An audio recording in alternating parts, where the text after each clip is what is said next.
పవన్ కళ్యాణ్ గారు ఉప ముఖ్యమంత్రిగా ఉన్నాడు, ఒక పార్టీకి అధ్యక్షుడిగా ఉన్నాడు. ఆయనకు నిజంగా ఈ రాష్ట్రంలో అభివృద్ధి చేయాలంటే మంచి మంచి కార్యక్రమాలు చేయడానికి చాలా సౌలభ్యం ఉంది.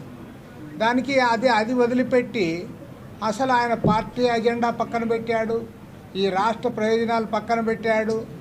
ఇవాళ బీజేపీ వాళ్ళ అజెండా మోస్తూ తిరుగుతూ ఉన్నాడు. వాళ్ళ కోసం హైదరాబాద్లో పోయి ప్రజలు రెచ్చగొడతా ఉన్నావు నువ్వు. పవన్ కళ్యాణ్ గారు హైదరాబాద్ పోయి ప్రెస్ మీట్ పేరుతో, ప్రెస్ మీట్ అంటే ప్రెస్ మీట్ పెట్టాలి, కానీ అక్కడ పోయి అంత నువ్వు మరింత రెచ్చగొడతా ఉన్నావు.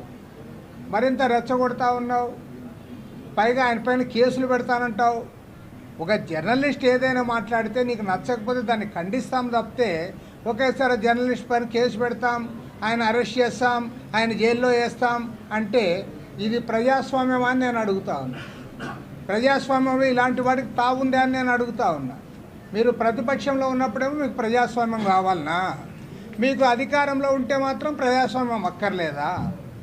పైగా ఆయన అన్నదేంటి, అమిత్ షా ఇట్లా అన్నాడని అన్నాడు. ఓకే, అమిత్ షా అన్నాడు, దాంట్లో కూడా తప్పేముంది అని నేను అడుగుతా ఉన్నా.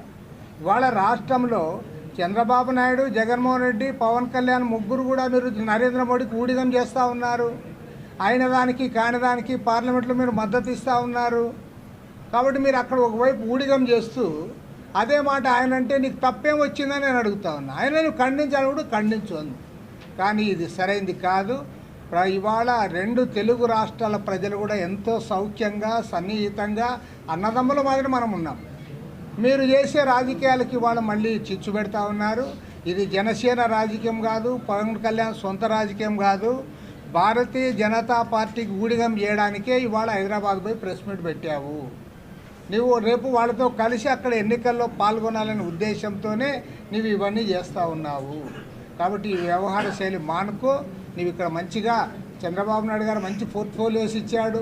పంచాయతీరాజు, ఆర్డబ్ల్యూఎస్, పర్యావరణం బ్రహ్మాండంగా ఉన్నాయి, అన్నీ చేయండి, బాగా మంచి పేరు తెచ్చుకో. ఇది వదిలిపెట్టిపోయి ప్రజల మధ్య చిచ్చు పెట్టేదాన్ని తీవ్రంగా తప్పుపడతా ఉన్నాం, ఖండిస్తూ ఉన్నాం.